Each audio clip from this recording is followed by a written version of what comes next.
po si nanay. Lumapit sa atin si nanay. Anong dala-dala ni nanay? Bawang at saka, ano yan, lemon? Hello po nanay. Magandang hapon. Anong paninda nyo po? Bawang at saka? Mga dalanghita po. Dalanghita. Iba-iba pong klase. Oh. Magkano po yan sa bawang nyo? Ang bawang po 200 ang isa, madam. Ang isang ganyan? 200 ang isang supot. Kasi mahal po ang bawang ngayon. Oh, ang mahal ng bawang ngayon. Yung dalanghita nyo po, magkano? 150 yan, ma'am. Stabilis po, walang gusto po.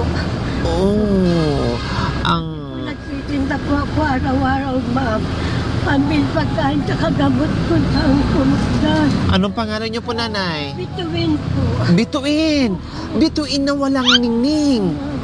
Wow, doon pa lang sa pangalan, panalong-panalo na po kayo, nanay. Bituin na walang ningning. Yun nga po ang sabi po nila sa atin. Oh, di ba? Pero napakasipag nyo. Pagpalalan ko sa eskwela po, madam. Sa eskwela. Taga-abogado po ako, madam. Taga? Abogado po. Abogado kayo? Opo. Araw-araw po ako nagtitinda dito, madam. Ilang taon na po kay nanay Bituin? 61 na po ako nagtitinda po. 61 years old na po kayo. 7 years na po ako nagtitinda dito. Napakasipag nyo. Sabi nyo, Kasi po, ginagawa nyo po yan dahil dahil sa akin po, mga anak ko po, walang hanap buhay po. Mga anak ilan po bang anak? Tatlo po, yung dalawang lalaki. Tricycle driver lang po sila. Nakikipasada lang po sila, madam. Anong trabaho nyo po dati? Yung aking bunso naman po, nasa akin po sa bahay. Walang asawa? Meron dalawang anak niya. Kinuha po ako sa kanila, ma'am. Diyan po kayo doon kayo nakatira sa kanila anak po. nyo. Opo. Pero kayo ay naghahanap buhay din kayo. Opo. Bakit? Kasi po, gusto ko po may sarili po akong kinukuha pera, ganun, pambiling gamot. Parang nahihiya kayong umaasa doon sa anak nyo kahit Opo. binibigyan kayo or libre na yung pagkain nyo, nahihiya kayo. Kaya gusto nyo pa rin kumilos para may sariling... po. Kahit ganito na po ako nakasaklay, madam.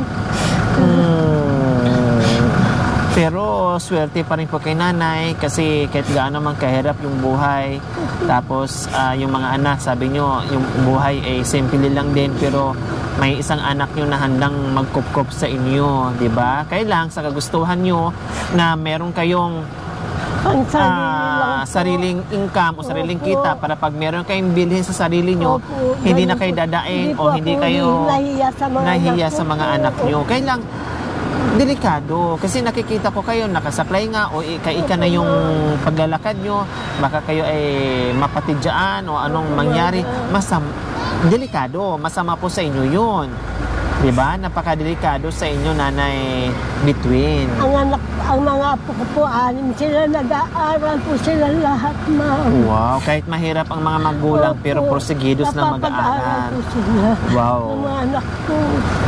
Yung mga dalawang anak ko po, alam niyo po, sa maga pa lang po nagbabasura ang dalawang lalaking anak ko. Tapos pagtapos ko na ng basura, madam, ginagawa po na pagtanghali po, maghahanap buhay na po siya ng tricycle driver. Kumbaga dalawang trabaho ang ginagawa po nila, doble kayod. Kasi marami mga anak, ma'am, siyempre po, sabi nila sa akin, inaako niyo pang baon ng mga bata, sabi sa akin ng mga anak ko. Ibig sabihin, kung meron kayong kita, binibigyan nyo rin ng pangbaon yung mga apo nyo. Kumbaga nagtutulungan po kayo. Wow, napakasipag pala ng mga anak nyo, nanay Bituin. No? Yung mister nyo po dati, anong trabaho po? Yung mister nyo po dati, anong trabaho? Dati po construction po siya. Ngayon po namatay na po. Matagal na po na panahon na namatay na? 65 years po siya nung namatay po siya. Ngayon po magmula nung wala na po, naghanap buhay na rin po ako, ma'am, pansarili. Kumusta naman po yung kita nyo ngayong araw? Ganda-ganda naman po, Nakailang balot na po kayong dalanghita? Sa maghapon po, Minsan po ako po 10 kilo. 10 kilo kayo. Opo. Ngayon po, 2 na lang po natitira. Wow. Tapos yung bawang nyo po, nakailang balot na po yung Kawalo na bawang? rin po ako, madam. Wow. Yun po ba ay puhunan nyo o inaangkat nyo? Inaangkat ko lang po ito, O madam. bawat balot po, magkano po ang sa inyo? Alam niyo po, bawat isang balot na bigay po sa akin ng bawang, ma'am. Opo. 1, ma'am. Bigay po sa akin 170 po isang kilo. 170 isang kilo. Ibenta ko naman po 200, may 30 pesos bawat isang balot po. Paano pag may customer pa kayong makatagpo na tatawad? Nagbibigay kayo ng tawad, halimbawa 200 o 150 na lang, 160 na lang. Minsan po dadagdagan pa po nila yung... Ayun, kasi naawa sa inyo kasi kahit senior na Kuminsan kayo, nga, bibigyan po nila ako. kahit papaano ay meron din kayo nakakasalubong ng mga mababait na kababayan natin na meron din ganito ang puso na nakikita nila yung mga seniors natin na tulad nyo na porsigido pa rin sa pagganap buhay Tapos po kahit yung hirap.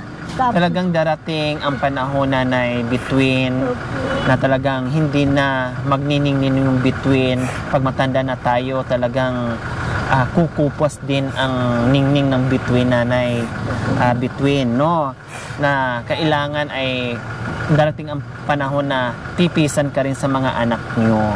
Napakabait ng bunsong anak nyo dahil hindi siya nagdadalawang isip kahit hirap siya sa buhay o sakto lang sa buhay. No, kailangan din niyang kumayod, kailangan din niya yung kanyang pamilya, pero kinukup kayo, no, ibig sabihin mahal kayo at ayaw niya kayong pabayaan. O, di ba, nanay? Pero ako lang po makulit, ma'am. Opo, ganun talaga ang mga nanay, mga lula, makulit. Sabi niya sa akin, Nay, huminto ka na magtinda. Kaya dito ka na sa bahay.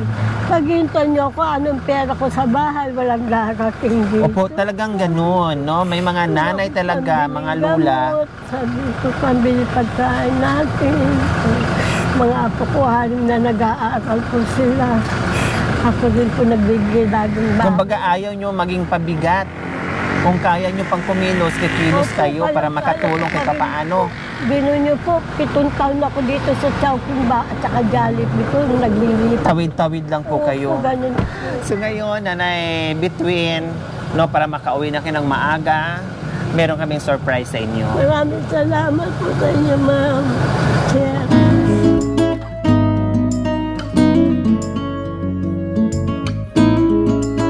Unang masarap na ulam, no, may uwi mo sa bahay mamaya at may pasalubong kayo sa mga apo nyo. O, natanggap niyo po ngayon. Salamat po sa inyo. Sa grasang binigyan niyo po sa akin. So, ayan po mga kabayan, sabi ni nanay, no, kahit nandyan sa bahay ng anak niya, sinasabihan siya na wag na magtinda dahil syempre pakainin na lang siya, no, at mag-relax na lang. Kaya lang syempre sa kagustuhan ni nanay at may income, no, siguro kung mayroon siyang gustong bilhin sa sarili niya o sabi niya pambili ng gamot niya, Kaya naman po ako sa nahihiya si nanay na lahat ng bagay na idadaing niya sa anak niya na alam naman din yan, yung anak niya na maraming obligasyon, may mga anak na nag-aaral, may mga anak na pakakainin, kaya nagtitinda pa rin si nanay. So ganun talaga, no, talagang hindi sila mapipirmi hanggat kaya pa nilang kumilos, kikilos at gagawa sila ng paraan para hindi sila maubusan ng barya sa kanilang bulsa o wallet. So ayan po mga kabayan, maraming salamat po sa walang sawang pagmamahal sa ating silent sponsor. Salamat po sa ginituang puso. Naway pagpalain po tayo ng Panginoong Diyos sa araw-araw. Naway bigyan po tayo ng kalakasan ng katawan sa araw-araw. Naway bigyan po tayo ng mahabang buhay upang sa ganon, marami pa tayong matulungan na gaya nila. So mga kabayan, huwag niyo pong kalimutan, pakishare, subscribe sa aking YouTube channel, Lori Aquino Talita. Maraming salamat po. God bless us all. Bye, nanay.